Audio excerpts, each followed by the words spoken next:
Thank you. Bye. Dude, it's big. Whatever it is, it looks huge, dude. That's another 7 pounder probably. That is freaking awesome.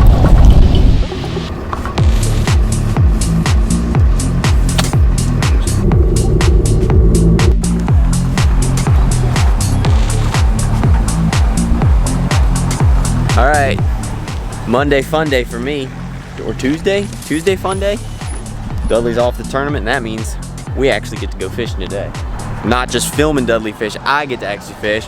We're heading out in the boat, we're heading to a little lake.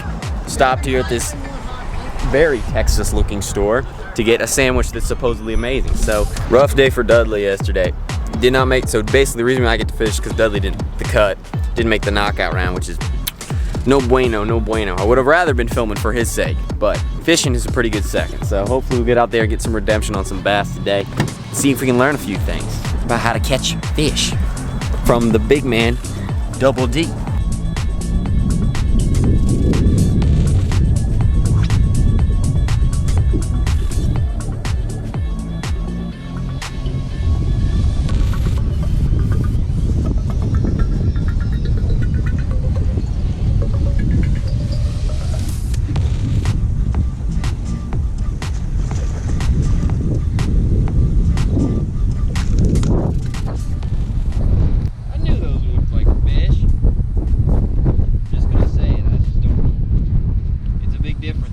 Dudley's active target on a whatever it is, a ghost versus an Ultrix. It just is. It just is.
Dudley said he wanted to keep something to eat. He's a crazy sucker.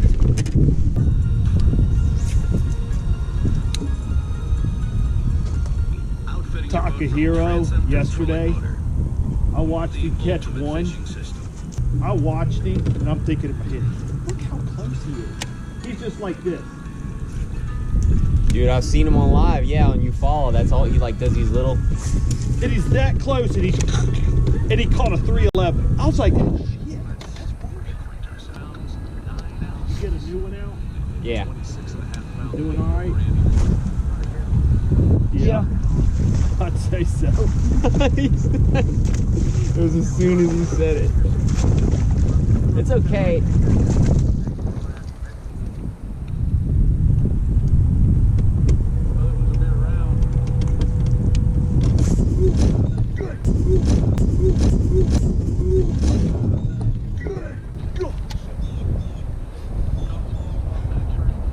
That was close. Yeah.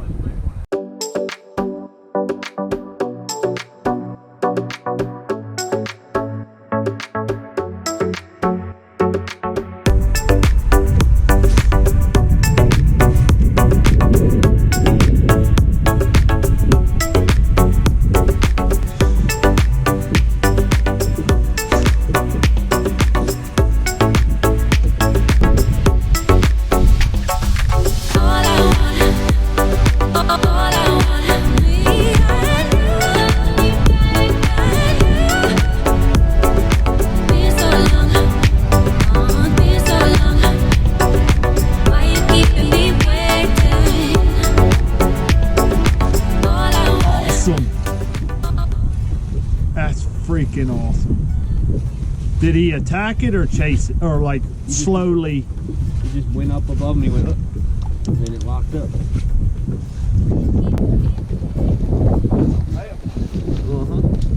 Oh my gosh, he's a fat one. Chased him down. Uh-oh, was it recording? I don't know.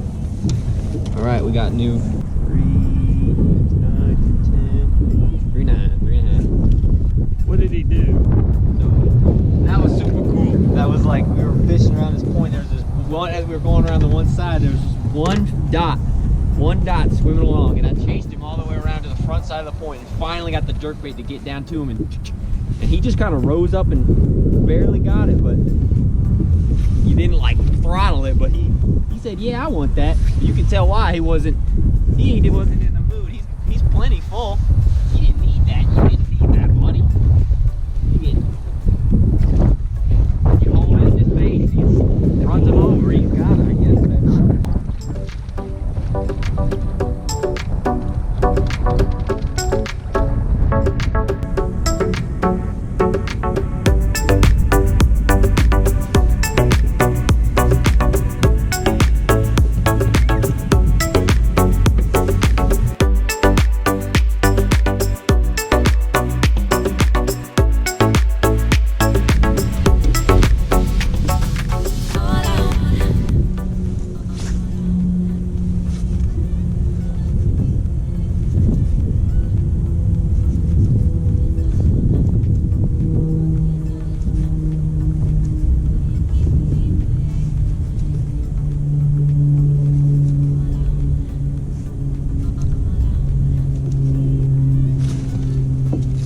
See him again? Yep. He followed the boat. I've been backing up trying to get over. He's been following the boat, so I backed up.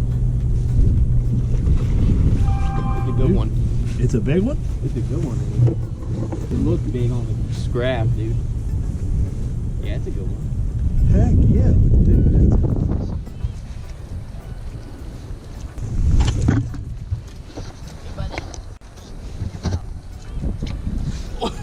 Yeah. He's a good one. Yeah, I'd say so.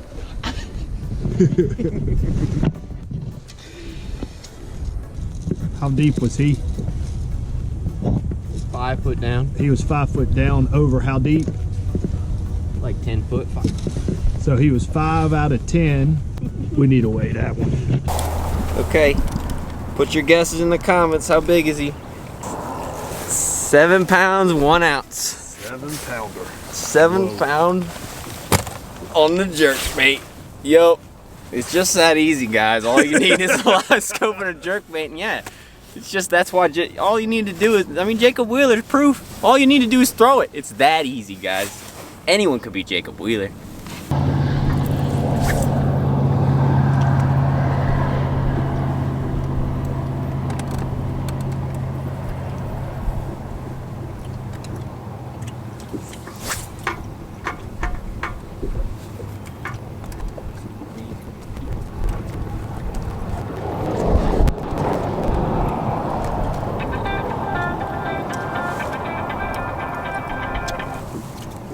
He wants it. Following it. Hello? Hello?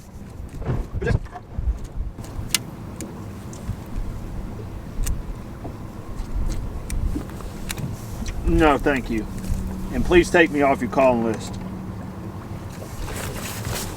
Thank you. Bye. Dude, it's big. Whatever it is, it looks huge, dude. I knew I was gonna catch another big. Dude, he's got a tank on. Oh gosh.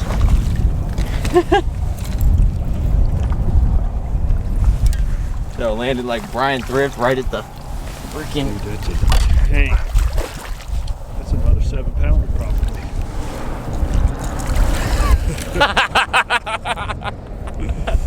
That's freaking awesome. Oh! That is freaking awesome. So, I know what you're doing, but I think it's best if to show them on the map, and show them how we're in the middle of nowhere, Yeah, like that doesn't make logical sense to be catching. Well, I think the thing is with the live, what live is real showing us that we've kind of always known is, you know, when a fish, especially in the springtime, when you're fishing like say a bridge and you start catching fish, like fish move in and out. Well, where do those fish come from? Well, they come from out here. You know, we're out here. We're in 17 foot of water. If you look at the map, I got it. we're all in nothing. But there's that was a single fish. It was sitting off this point. See how he drifted off? And he was following it all this way. But it was up, that fish was about, it was way off the point though. So, you know, suspended about 8 foot down. Middle of nowhere. That should be no logical, like. Just out here. Yeah, that wouldn't, just to kind of give you there was the point, but we're out in like no man's land. And that's what's crazy. That was the last one too. And I've seen this using it a little bit too. Like when you're fishing down a pocket, you pan out there in the middle, out of nowhere, and that's where some of these fish are that we've never been able to target before. Now we freaking can. Let's see how big this one is. It's just skinnier. 6 pounds 12 ounces. Whoa. That's only a 6 3/4. Woo! That's meat in there. Whew. Yeah, it's just that easy, guys. Just that easy. I saw that one 100 foot out. Like, I think the ones you can catch, you can see them from that far out. Like, that's what I did at Murray. Cause I'd said, I mean, you just fly around, and when you saw a group of them, you knew, like, the way they would sit, if they were the right depth, that was them. Like, you can mess around with random singles that, like, oh, is that a fish? But you pretty much every time, if it's one that's gonna bite, it looks like a fish. You're like, that looks like a bass. All right, guys, let me show you what we're working with here, out here on a little lake. We're in a tiny lake in Texas. We're right by Lake Fork, so you know we're in a good area of the country for big bass. And so that's what we've been targeting today, trying to catch giants. And we've actually caught a few. It's been awesome. That doesn't really work out all the time when you say, yeah, let's target some big ones. You know, I'm going for biggies. That's what I'm going for. And it actually works. So this is just kind of, but it's, you know, of course, it's because of the technology. It's insane what it can do.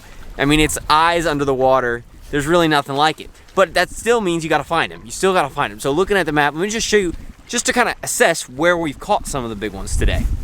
So here we have it. It's a little lake here. And this is the dam down here. This is where we fished. So if you come around here, if you look, one thing that's really important this time of year that I like to look at is one thing you can do if you have, really any map you have, there's different ways to look at the map. And one of the ways that's really helpful for me trying to understand what's going on under the water is set the orientation to north up. Why is that? Now, you might have heard other anglers talk about this. The reason is because when this time of year, the way the earth is angled, because we got that colder weather, winter becomes because the axis of the earth. And because of that angle, the sun at this time of year usually is shining from the south. And that means it's hitting north banks longer and harder than it does south banks. Those areas tend to warm up faster. Not to mention, when you get winds from the south, those are generally warmer winds. Those blow up and hit the north banks. So both of those reasons are reasons why a lot of times north ends of the lakes warm up first. So that's really helpful when looking at, say, a map. It's good. I like to, especially this time of year, look up and try to see what's the north end of the lake. But that being said, fish like to winter. Usually, everyone says it. It's typical bass fishing textbook 101 that bass love to winter near deep water, whether they're in it or not. So here what we have today is we have the wind coming out of the north. So we have this bay. Now this is on the south end of the lake, but notice the north side of this bay here, and it's got fairly deep water. This is, the dam. This is some of the deepest water on the lake. But what's crazy is, fish, this time of year we have water temperature, as you can see, it says back here 57. Now, I'm not sure how accurate that is. It could be between 55, 58, somewhere in that range. So it's still cold. It's been cold down here. But now that it's warming up, those fish are looking to warm up too. And there's several ways they can do that. A lot of times you'll see fish actually pull up under docks. That's one of my favorite ways to catch them, is when they slide up underneath docks, and you'll see them, they're not sitting on the bottom. They're not sitting at the bottom of the poles. They're up near the upper ends. On spotted bass lakes, those black floats, they'll get up near them because those warm up the fast. They're trying to sun themselves.